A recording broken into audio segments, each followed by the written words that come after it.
राम जी अमर रहे, मानव साहब कांसी राम जी अमर रहे, समाज पार्टी जिंदाबाद। साथियों मैं अब यहाँ पर लड्डू जो बहन जी के यहाँ पे एससी एसटी दोनों को एक ही बार ली ना, तो आदिवासी और एससी समाज पहुंच गए, ओबीसी पहुंच गए कि इनका आरक्षण खत्म नहीं होनी चाहिए। तो बीजेपी कांग्रेस वाले समझे ना ना ना ना ना, ऐसे नहीं मारा जा सकता। एक एक व्यक्ति को पहले आदिवासी को मारो, फिर ओबीसी को मारो, एससी को बाद में मारना है, सबको बटोर लेता है। अभी छत्तीसगढ़ में एसटी को पहले मारा और एसटी को मारा। अब भूपेश बघेल जी क्या भाषण दे रहे हैं आके, हमार सरकार में सब आरक्षण मिली भाई, लेकिन एक दिन भी राज्यपाल का घेराबंदी नहीं हुआ। और जब एसटीओ का आरक्षण खत्म की गई तो मैं प्रस्तिया में एक भाषण दे रहा था, 3000 लोगों के बीच में खुद मंच लगाया था। प्रेम साह टेकाम मेरे सामने बैठे थे, मैं पूछा बृहस्पति सिंह, प्रेम साह टेकाम, उमेश पटेल और आपका ताम्रध्वज साहू, शिव डहरिया, सतनामी, कवासी लखमा, आबकारी मंत्री, इतने एसटी एससी ओबीसी रहते हुए भी कैसे कांग्रेस की सरकारी संरक्षण को निकल गई। तो बीजेपी वाला बोले हाँ सही बोल रहा है। मैं कहा आपका ही पारी है। मैं कहा आराम से विपक्ष के नेता, राम विचार नेता, विपक्ष के नेता श्री अनुसुईया उइके, गौड़ जाति के आदिवासी अपने ही पैर पे कैसे कुल्हाड़ी मार रही है। एक पागल आदमी को भी अगर हाथ में कुल्हाड़ी दे दो तो दूसरे के पैर पे मारेगा, लेकिन ये अपने पैर पे मार रही है। अब कल बीजेपी वाले आके बोलोगे कि नहीं हम लोग आरक्षण नहीं, हम लोग आरक्षण देंगे। अरे तुमको आरक्षण देना होता, तुम्हारा चरित्र सही होगा तो आरक्षण के बिल पे साइन किए होते ना। कुछ ज्यादा आदमी है तो सामने भी बैठे। मेरे साथियों थोड़ा बात को ध्यान दीजिए। आरक्षण के bill pay Anusuiya Uikey sign नहीं की। सोचिए हमारे लोग इतना गुलाम हो गए हैं। तो मैंने पूछा कि आप गुलाम इसलिए हो क्योंकि आप भाजपा कांग्रेस की पार्टी में हो और भाजपा की भी नींव रखने वाला मनुवादी, कांग्रेस के भी नींव रखने वाला मनुवादी, आपका सुनने वाला कौन है।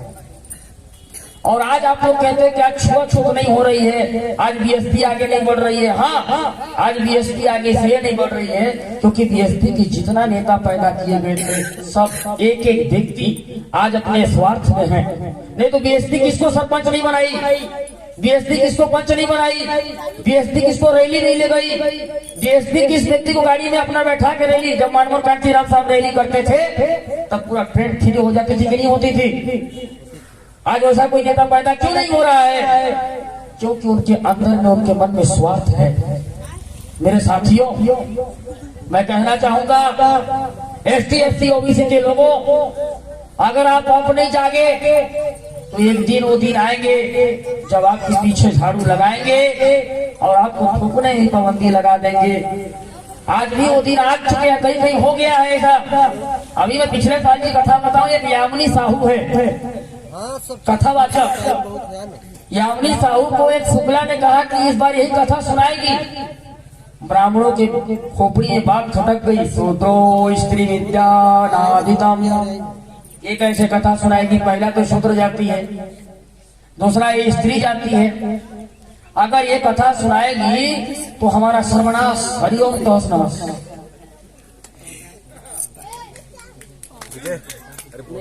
नहीं सुना रहा। तो आज जिस आरक्षण के जनक, आरक्षण के जनक कौन है? छत्रपति साहू जी महाराज, जिनका लीवर 15 किलो का था, 15 किलो। ऐसे तैसे राजा नहीं थे वो।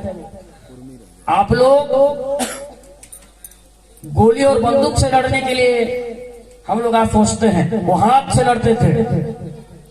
और जब उनको राजा को राजा होते हुए जब उनका अपमान कर दिया गया। अच्छा, कुछ लोग ये बोलते हैं कि भाई वो लोग तो मड़ा सड़ा ढोर गंवार मांस मछली खाते थे इसलिए उनको छूत मानते थे। साहू जी तो राजा थे, उर्मी राजा थे, उनको क्यों छूत मारा गया? उनके दादा को क्यों छूत मारा गया? बाबा साहब को एक तरफ ब्राह्मण कहते हैं कि टिप टॉप में रहता है, तो ये गरीब कैसे है? और फिर वही बोलते हैं कि नहीं टिप टॉप में नहीं रहते इसलिए उनको नहीं पढ़ाते हैं। तो आप टिप टॉप रहिए, चाहे आप कुछ भी रहिए, लेकिन आपका जाति अगर जाति कुछ देता है, अगर जाति आपकी गंदा उनकी नजर से हो जाती है तो वो झूठ मानना शुरू कर देते हैं। आज छत्रपति साहू जी महाराज ने हमको आरक्षण दिया, लेकिन उन्हीं के वंशज आरक्षण से वंचित रह गए। पता है क्यों? इसलिए वंचित रह गए कि जब मानवर कांचीराम साहब नारा लगा रहे थे कि 100 में शोषित 90 है, शोषितों ने ललकारा है, धन धरती और राजपाट में 90 भाग हमारा है, तब मनुवादियों ने दिमाग लगाया कि ओबीसी को कैसे तोड़ा जाए। जाओ ओबीसी को पूछ क्या कि ओबीसी किस भगवान को अपना आदर मानता है। तो ओबीसी के पास गए तो बोले जय श्री राम, बोले राम राम राम राम, डबल राम राम। तो वो समझ गए कि ओबीसी एसटी एससी का बड़ा भाई है, लेकिन ओबीसी जो है राम को आदर्श को मानता है। जिस ओबीसी का गर्दन राम ने अपने काल में मरोड़ दिया था, आप पढ़ सकते हैं वाल्मीकि रामायण उत्तराखंड 107 से लेकर 17 पेज तक। शंभुक नाम के कोई ऋषि हुआ करते थे, माली जाति में पैदा हुए थे, जिनका काम था लोगों को सही शिक्षा बताने के लिए।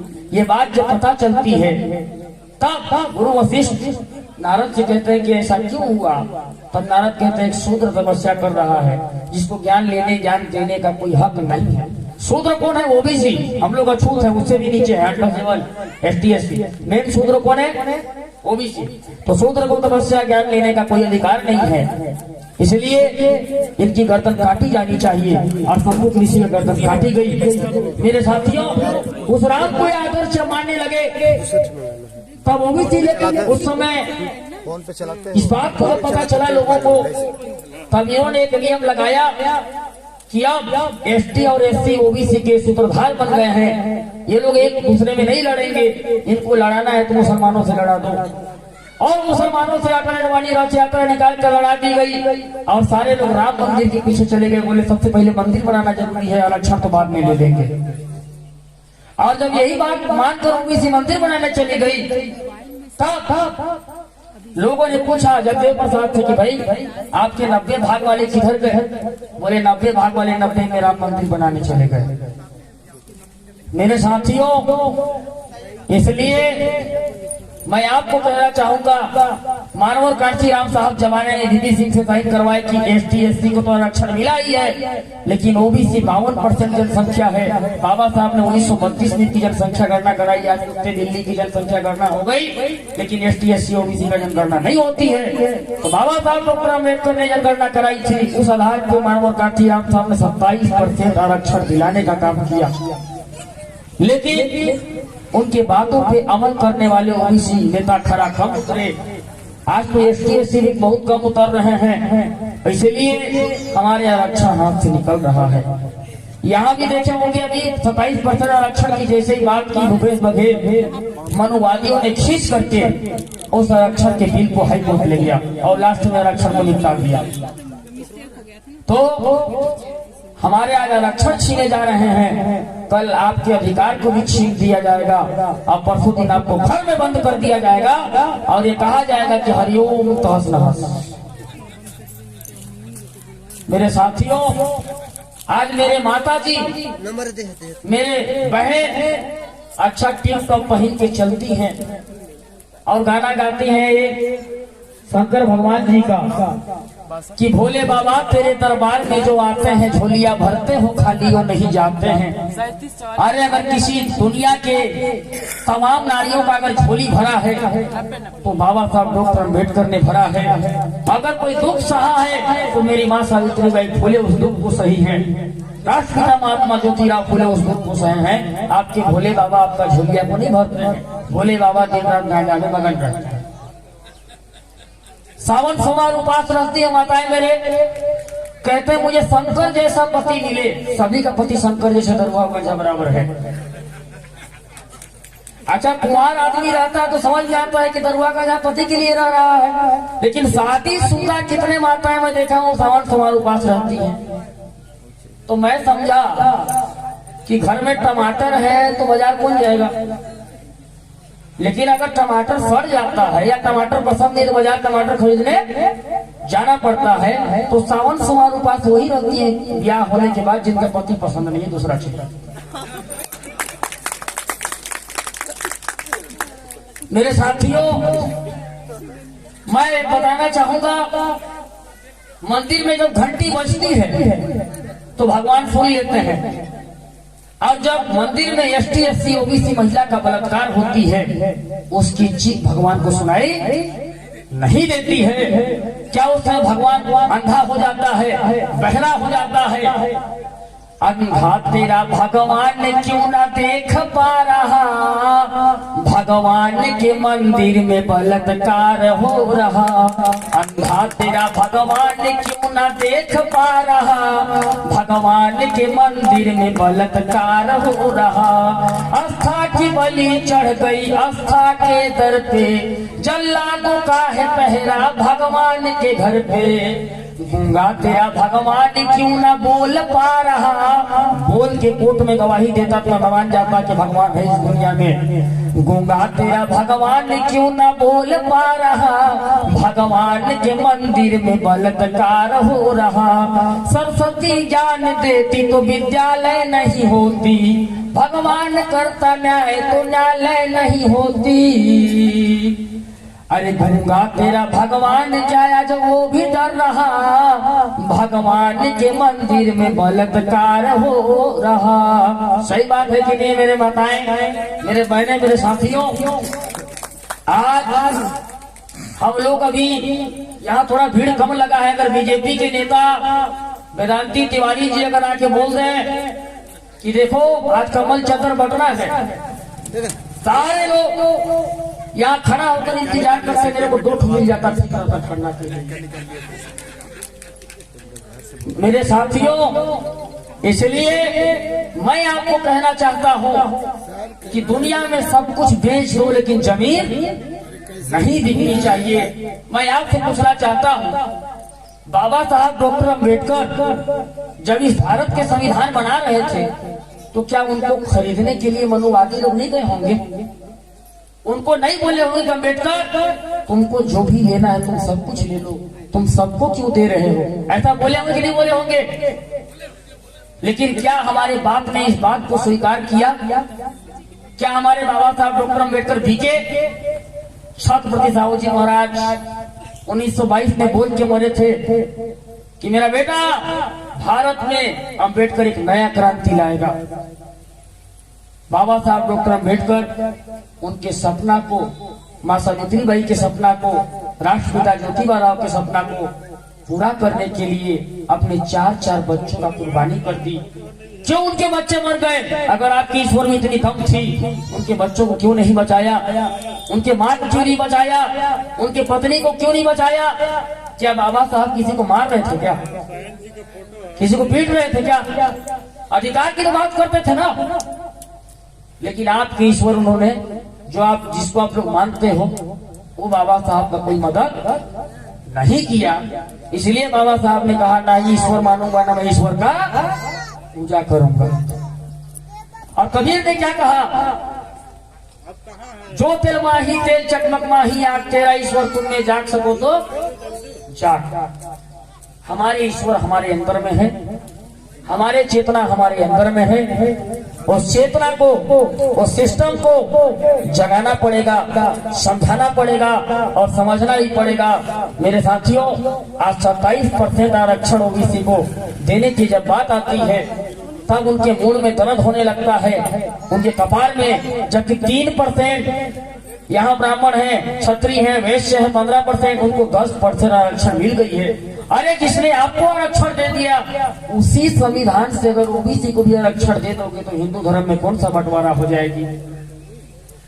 आज मैं पूछना चाहता हूँ, 712 से लेकर के इधर या 1175 के बाद जो मोहम्मद गजनवी यहाँ की सरकार बना और फिर मुगलों ने किया और फिर लोधी वंश ने सरकार यहाँ चलाया, तब सारे लोगों को मुसलमान बनाया, तब यहाँ हिंदू खतरे में नहीं थे। अंग्रेजों ने 2 साल सरकार चलाई, तब यहाँ हिंदू खतरे में नहीं थे। जब ST SC OBC के हाथ में कलम आया तो ये कलम युग हो गया, कलयुग हो गया, और तब यहाँ हिंदू खतरे में आ जा गए। मेरे साथियों, मैं आपको बताना चाहूंगा कि आज हमारे लोग अगर अच्छा कुर्सी में बैठते हैं ना तो BSP को वोट को पढ़ने के कारण बैठते हैं, क्योंकि जब BSP को वोट पड़ती है, BSP की करेज बढ़ती है, तब मनोवादियों की कलेजा दहलती है और वो कहते हैं कि इनको छूना मत, नहीं तो ये वो आग है जो भीमा कोरे गांव को दोहरा देंगे। मेरे साथियों, इसलिए हम कुछ भी करें, कहीं भी जाए, लेकिन बाबा साहब डॉक्टर अम्बेडकर जो 1 वोट इज 1 वैल्यू का आपको अधिकार दिया है, राइट दिया है, उस राइट का अधिकार आप बहन मायावती को, हमारे लोगों को, अपने समाज के भलाई के लिए हमको वहां वोट देना चाहिए। क्यों? क्योंकि अगर बहन जी जिस दिन सरकार बन जाएगी, आपको क्या लात से मारा जाएगा? क्या आपका सम्मान किया जाएगा? आपको स्टेज पे बैठाई जाएगी? गरीबों का हक दिया जाएगा? मेरे साथियों, ऐसे माता को, ऐसे बहन जी को सच सच नमन करता हूँ और उनको सरकार बनाने के लिए आपका 1 वोट काफी है। आप ये मत बोलिए क्यों नहीं जीतेगी मेरा 1 वोट से। बाबा साहब संविधान में कहा 1 वोट इज 1 वैल्यू, सभी का 1 वोट का अधिकार है, सब 1 वोट के बराबर हैं, चाहे कोई भी जाति हो। जब आप बोलते हैं कि मेरे वोट देने से नहीं जीतेगी, तो 4 व्यक्ति सुनता है, वो भी बोलता है मेरे वोट देने से भी नहीं जीतेगी। अगर आप जिस दिन बोलना शुरू कर दिए कि मेरा बहन जीतेगी, तो आपके पास जो 4 व्यक्ति बैठे रहेंगे वो भी बोलेंगे कि हमारा बहन जीतेगी। इसलिए मैं चाहता हूँ अपने अंदर में मन के हारे हार, मन के जीते जीत। मैं आपको चाहता हूँ, बाबा साहब डॉक्टर अम्बेडकर कहते हैं, जब टूटने लगे हौसले तो हमें याद रखना, बिना मेहनत के तक तो ताज नहीं मिलते। जब टूटने लगे हौसले तो हमें याद रखना, बिना मेहनत के तक तो ताज नहीं मिलते। तुम जुग्न हो अम्बेडकर के बेटे, और जुग्न कभी अंधेरे में रोशनी के मोहताज नहीं होते। मेरे साथियों, मेरे बातों को इतना समय तक आप लोगों ने सुना, समझा। आप सभी लोगों को ढेर सारे साधुवाद और पुनः सभी को बहन जी के जन्म जयंती पे सभी को बधाई और सभी को जय भीम, नमो बुद्धाय।